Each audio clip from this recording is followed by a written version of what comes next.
오늘 함께 나눌 말씀의 제목은 하나님이 진정 기뻐하시는 교회입니다. 함께 따라할까요? 하나님이 진정 기뻐하시는 교회. 여러분, 성경을 이렇게 딱 피면은 제일 먼저 나오는 게 뭔지 아세요? 주기도문이 제일 먼저 나옵니다. 여러분 한번 성경 있으신 분들은 펴보실래요?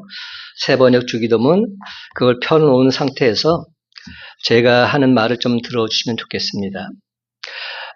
우루과이의 한 작은 교회당 벽에 주기도문을 인용해서 이런 글이 적혀 있었다고 합니다. 잘 비교해 보세요.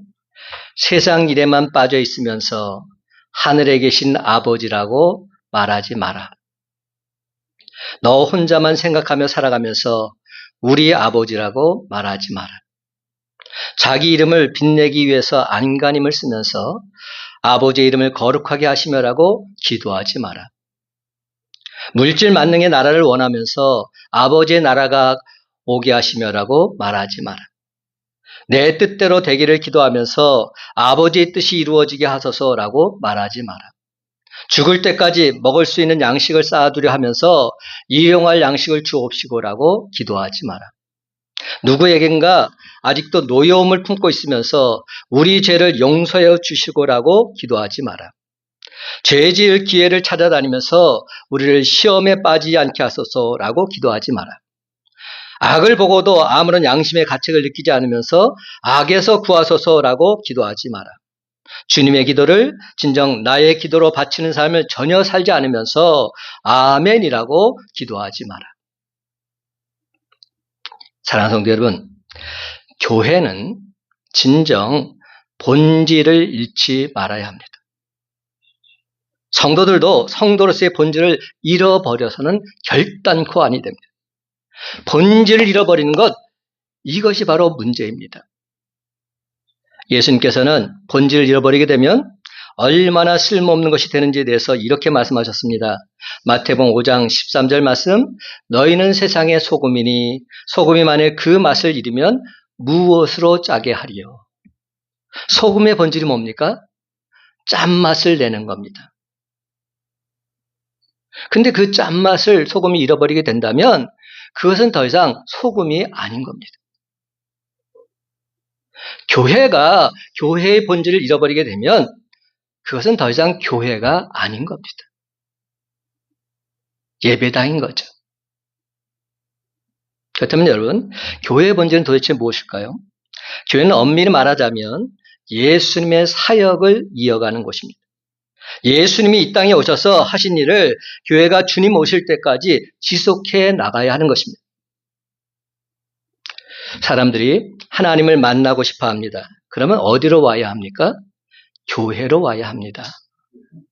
교회는 하나님을 만나는 길을 제시하시는 곳이기 때문에 상처 있는 사람, 병든 사람, 귀신에게 사로잡힌 사람, 삶에 문제 있는 사람들 어디로 와야 합니까? 당연히 교회로 와야 하였죠. 교회가 세상에 답을 주는 곳이기 때문에 예수님 당시에 수많은 병든 사람들이 교회의 머리 되시는 예수님을 찾아왔습니다. 왜냐? 예수님이 해답을 주셨기 때문에. 이는 오늘날도 마찬가지입니다. 당시 사람들이 예수님을 찾아왔던 것처럼 교회가 바로 그런 곳이 되어야 합니다.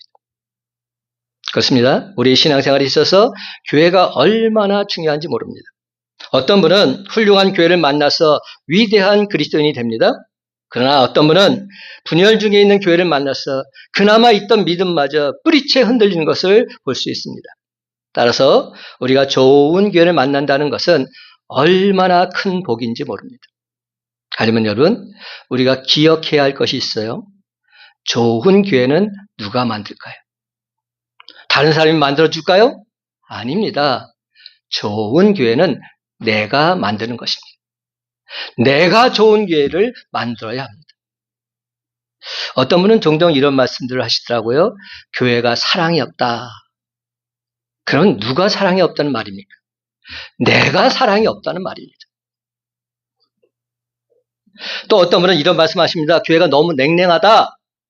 그럼 누가 냉랭하다는 말입니까? 내가 냉랭하다는 말입니다.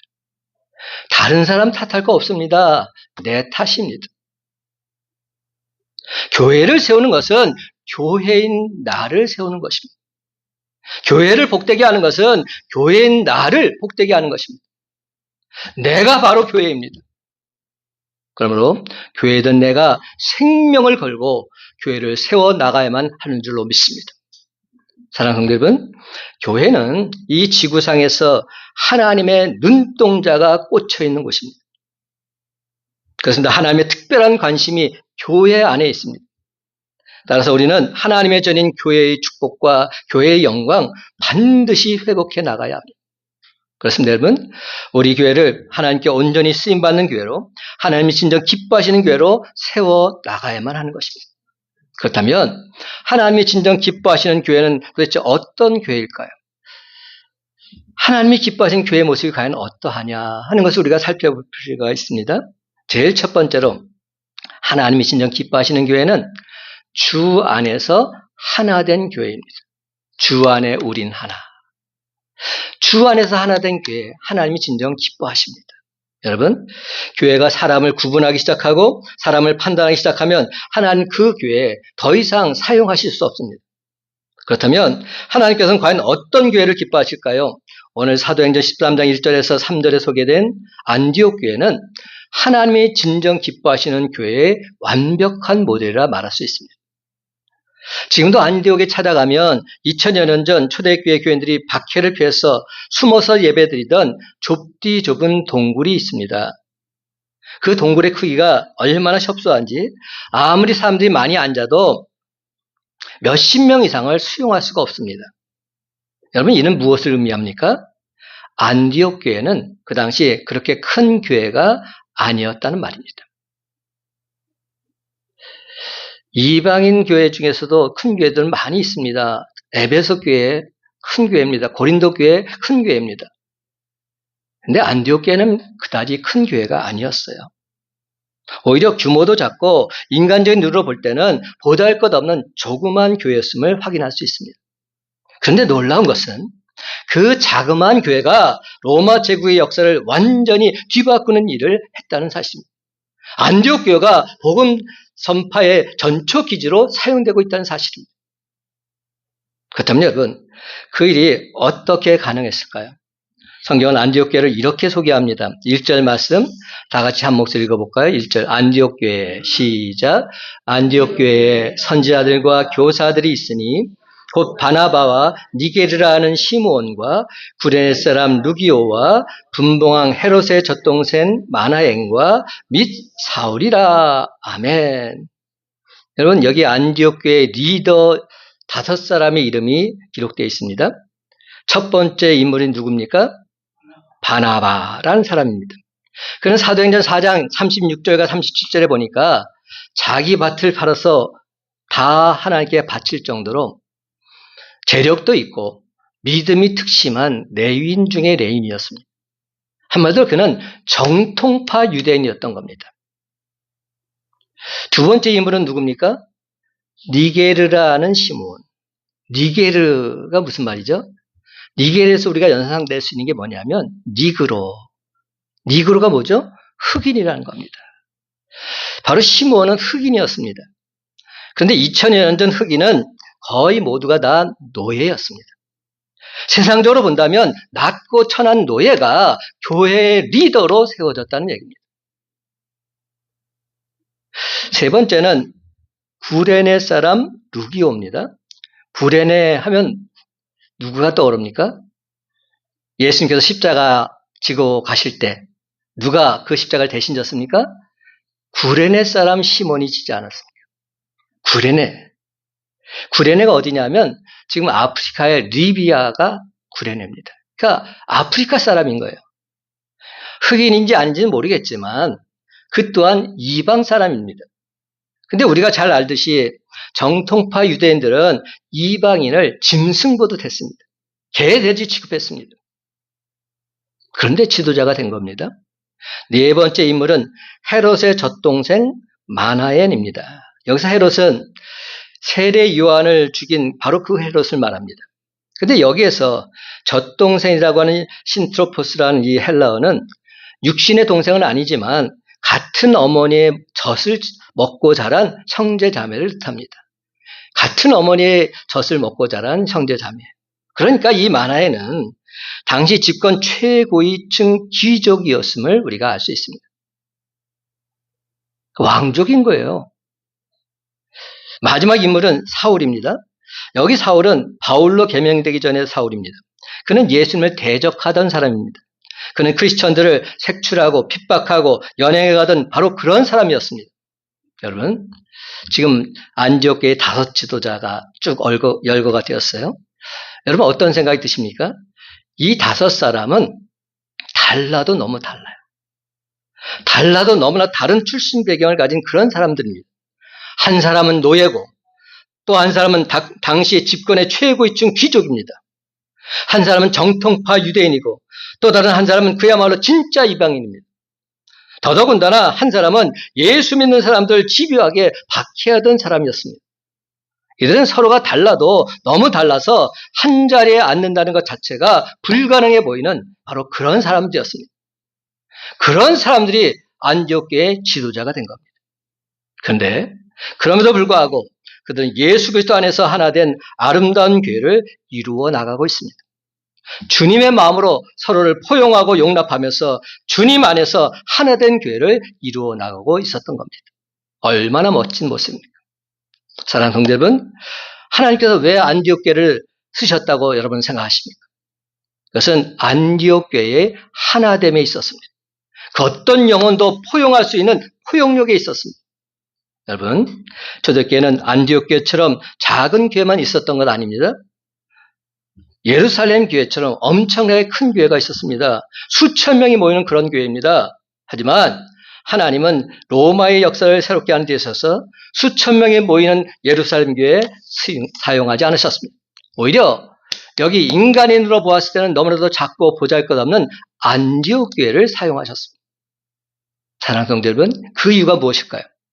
한 영혼 한 영혼을 주님의 마음으로 품을 수 있는 넓은 마음 때문입니다. 그들의 하나됨에 있었습니다. 따라서 우리 교회가 진정 쓰임받는 교회가 되려면 안디옥 교회처럼 모든 사람을 포용하고 또 모든 사람을 품을 수 있는 그런 교회가 되어야 할 줄로 믿습니다. 그런데 저는 가끔 교회에 대해서 자부심을 갖는 분들 가운데서 이런 말씀을 하시는 분들을 만나게 돼요. 우리 교회는 수준 있는 사람들만 모여. 이게 교인들의 얘기가 아니라 목사들도 이런 말 하더라고요. 우리 교회는 정치인들이 와, 우리 교회는 법조인들이 와, 우리 교회는 의사가 와, 이러면서 엄청나게 교회 자랑을 하는 겁니다. 그렇다면 여러분, 이런 교회가 좋은 교회일까요? 이는 진정한 의미에서 좋은 교회 아닙니다. 좋은 교회는 수준이 높든지 수준이 낮든지 그 어떤 사람도 그 교회에 와서 어우러질 수 있어야 합니다.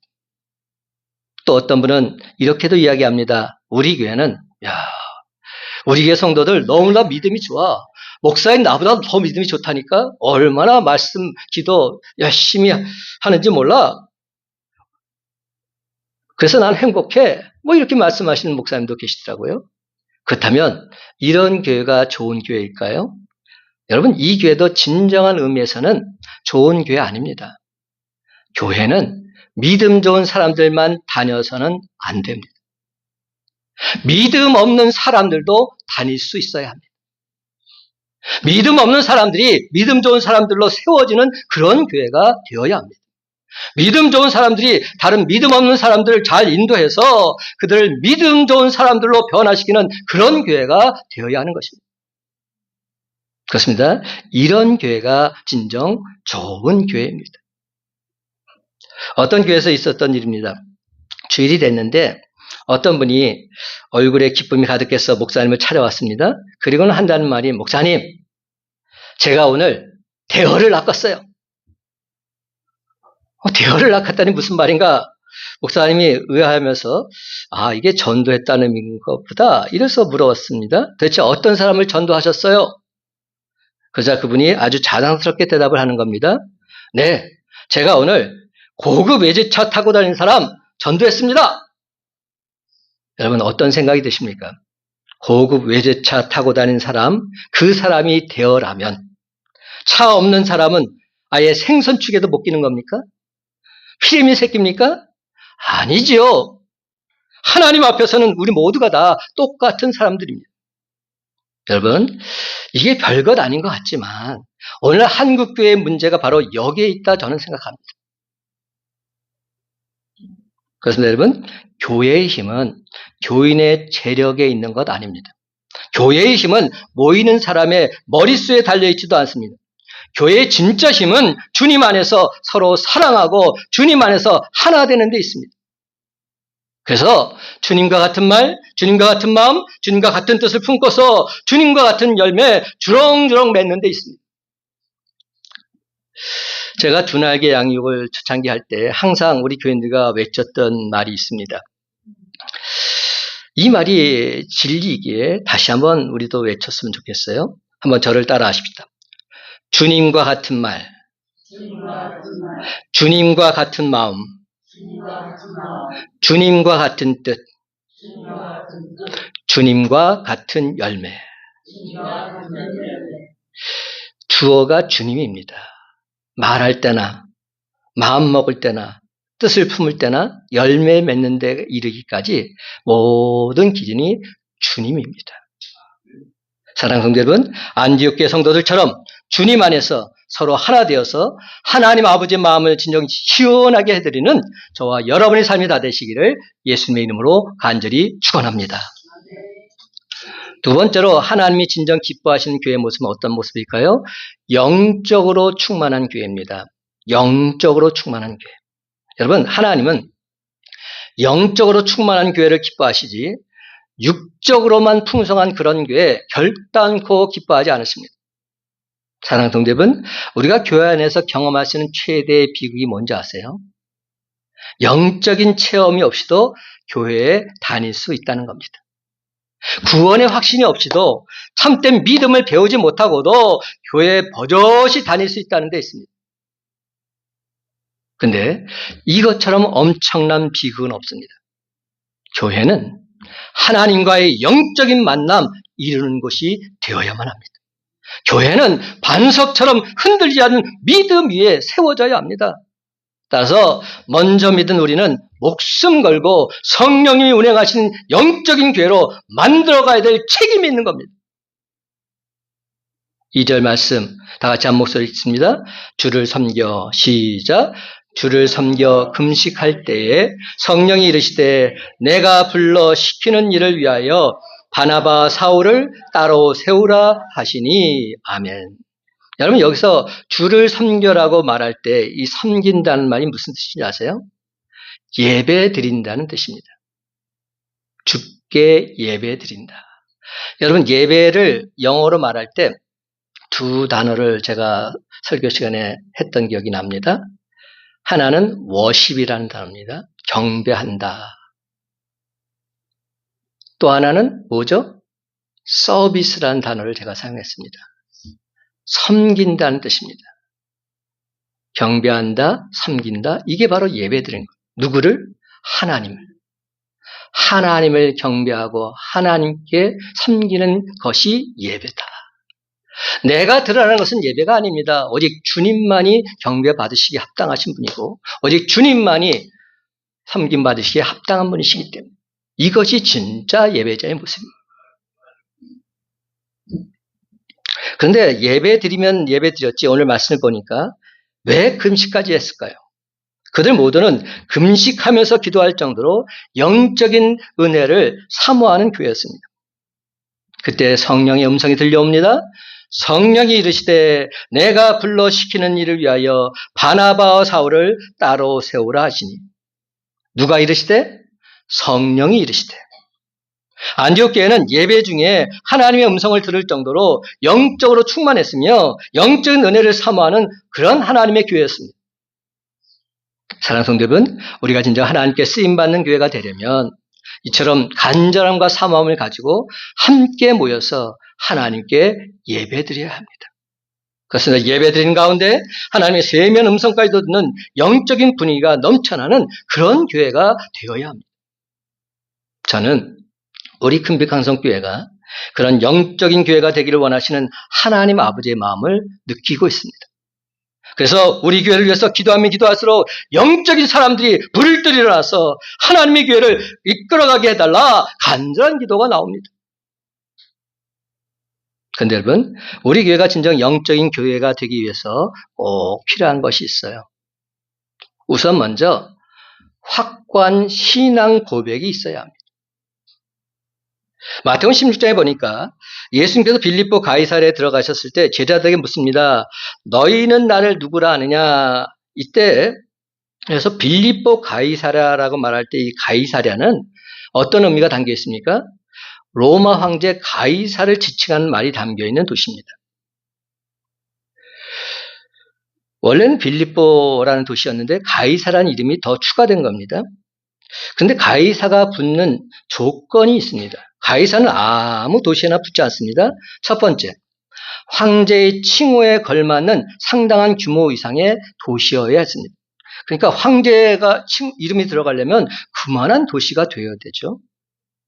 두 번째는 그 도시의 가장 중요한 지점에 황제를 경배하는 신전이 반드시 있어야 됩니다. 그러니까 황제를 숭배하는 신전이 있어야 됐다. 당시 황제는 인간의 경배를 받는 지상의 신이었기 때문에. 그런데 바로 그곳에서 예수님께서 제자들에게 물으신 겁니다. 얘들아, 세상 사람들이 도대체 나를 누구라 하느냐? 제자들이 말합니다. 예수님을 엘리야나 예레미야 같은 선지자라고 말합니다. 그래? 그러면 너희들은 나를 누구라 말하느냐? 그때 베드로가 그 유명한 신앙 고백을 합니다. 주는 그리스도시요 살아계신 하나님의 아들이십니다. 이 고백을 합니다. 바로 예수님께서 인류를 구원하실 구원자시요 하나님의 아들이십니다. 고백하고 있는 겁니다. 사랑하는 성도 여러분, 개의 새끼는 뭐죠? 강아지? 근데 역시 강아지도 개죠. 그렇지 않습니까? 사람의 자식은 역시 사람입니다. 그렇죠? 하나님의 아들은 역시 하나님이십니다. 당신은 하나님의 아들이십니다. 이 고백은 당신은 바로 하나님이십니다. 이 고백을 하고 있는 겁니다.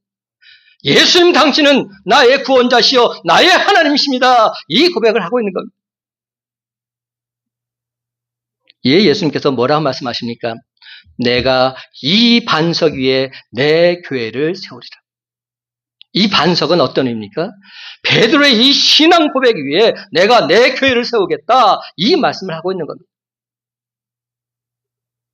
그렇습니다, 여러분. 우리 교회가 진정 영적인 교회가 되려면 이처럼 언제 어디서나 예수님이 나의 참 구원자심을 고백하는 흔들리지 않은 신앙 고백이 있어야 할 줄로 믿습니다. 그리고 또 하나 필요한 것이 있어요. 그것은 먼저 믿은 우리들이 나중에 믿은 사람들 영적으로 세워주는 것이 필요합니다. 여러분, 이게 참 중요하더라고요.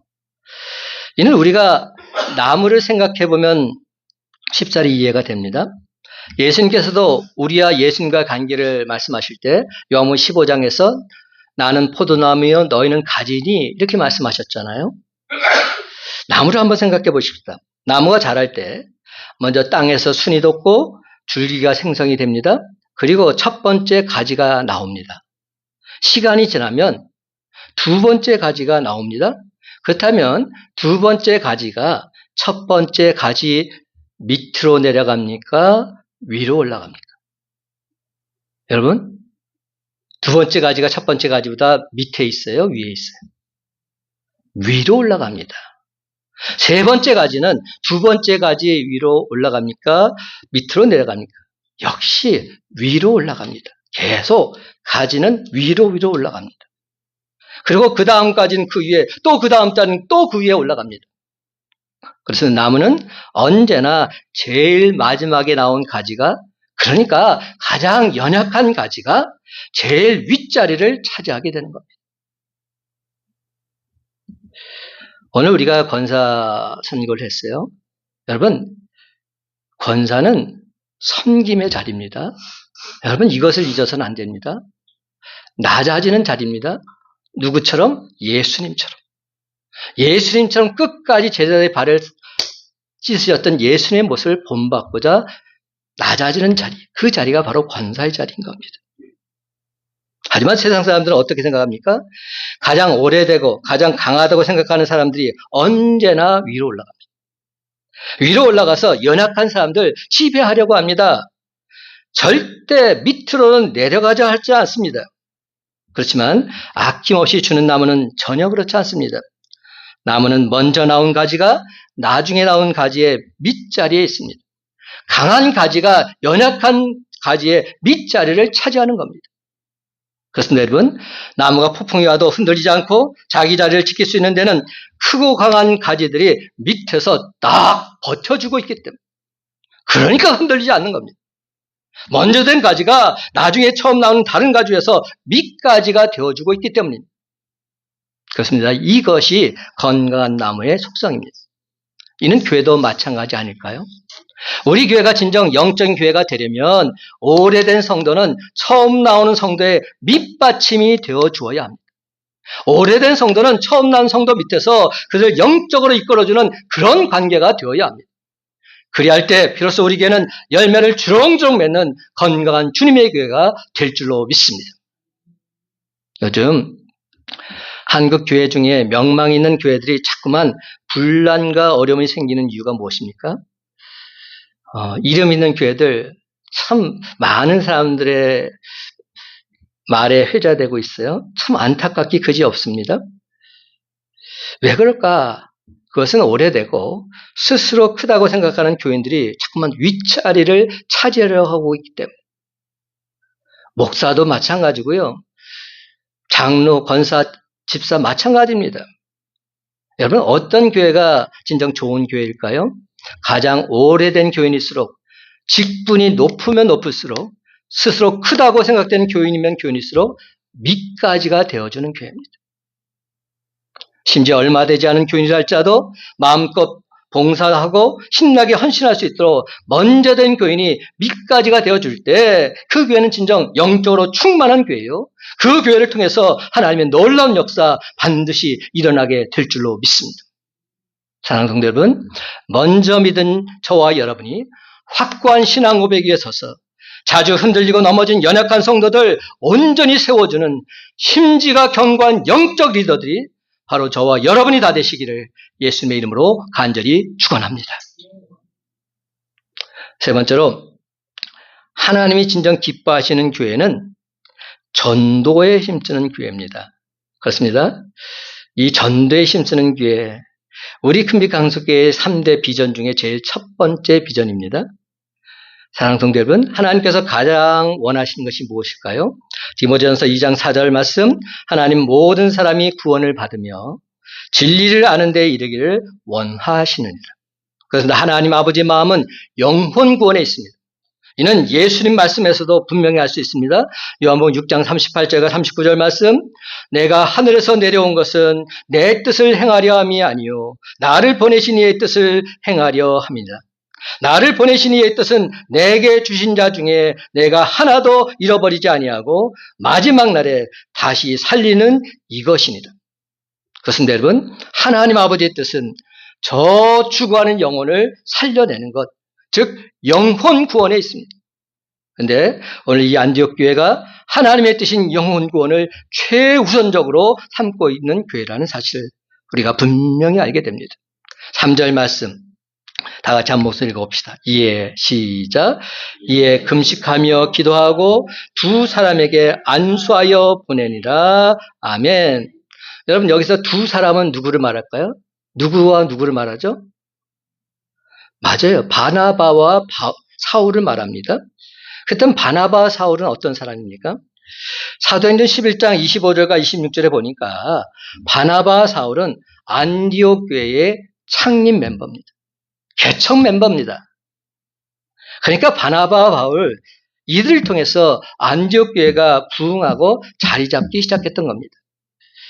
성경을 읽어보니까 이렇게 되어 있어요. 안디옥 교회가 세워졌는데 목사가 없어요. 그래서 예루살렘 교회에서 목사를 파송합니다. 그 파송된 목사가 바로 바나바입니다. 근데 바나바가 가보니까 자기 혼자 이 목회하기는 너무 힘들고 어려우니까 그 순간 누구를 떠올립니까? 바로 사울을 떠올리죠. 그리고 다소에 찾아갑니다. 나랑 함께 안디옥 교회를 같이 사역하지 않겠냐. 그래서 안디옥 교회로 사울을 초대해서 1년 동안 바나바와 사울이 열심히 하나님 말씀을 가르칩니다. 양육하는 거죠. 그 1년이 정말로 귀한 시간으로 인해서 안디옥 교회가 주님의 교회로 세워지게 된 겁니다. 그러니까 다른 그 누구보다도 안디옥 교회의 지분은 어찌 보면 바나바와 사울에 있다 할 수 있습니다. 따라서 바나바와 사울, 이들은 이 안디옥 교회에서는 결단코 없어서는 안 될 그런 인물들입니다. 그런데 오늘 말씀해 보니까 성령께서 예배드린 가운데 이 두 사람을 따로 세워서 영혼 구원을 위해서 파송하라고 말씀하십니다. 그 순간 안디옥 교회는 어떤 결정을 내리고 있습니까? 주님, 하필이면 왜 우리 교회에서 제일 중요한 사람들을 보내러 가십니까? 이 사람들 우리 교회에서는 없어서는 안 될 사람들입니다. 다른 사람들은 몰라도 이 사람들 바나바, 사울 이 둘만큼은 안 됩니다. 여러분, 이렇게 말하지 않았어요. 오히려 복음 전하는 데 있어서만큼은 최고로 준비되고 최고로 훌륭한 사람들 보내야 한다. 그들은 생각했습니다. 그래서 온 교우가 하나 되어서 바나바, 사울을 기쁜 마음으로 파송하고 있는 것을 볼 수 있습니다. 여러분, 바로 이 사건을 통해서 복음이 전 세계로 퍼져나게 된 겁니다. 안디옥 교회가 있었기에 바나바와 사울을 파송할 수 있었고, 바나바와 사울이 복음을 전파함으로 인해서 저 유럽 지역, 나아가 지금 우리도 이 시간 하나님께 예배드릴 수 있게 된 겁니다. 그렇습니다, 여러분. 영혼을 구원하는 것이라면 무엇이든지 포기할 수 있으며, 영혼을 구원하는 것이라면 무엇이든지 다 하나님께 드릴 수 있다고 생각했던 교회가 바로 이 안디옥 교회였습니다. 그런데 여러분, 영혼을 구원하는 데 있어서 삶의 최우선을 두게 되면 어떤 일이 벌어질까요? 당장에는 미련한 것처럼 보일 수도 있습니다.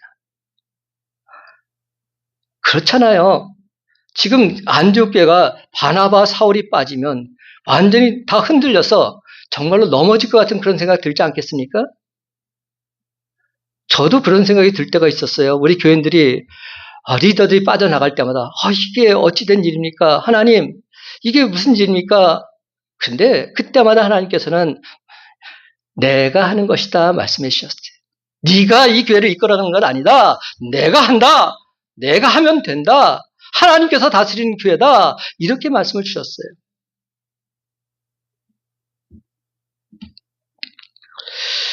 영혼을 구하는 데 있어서 삶의 최우선순위를 두게 되면 당장엔 미련해 볼 수 있고 어리석어 보일 수도 있습니다. 그렇지만 정말로 중요한 것은 바로 그 사람, 하나님께서 온전히 책임져 주신다는 사실입니다.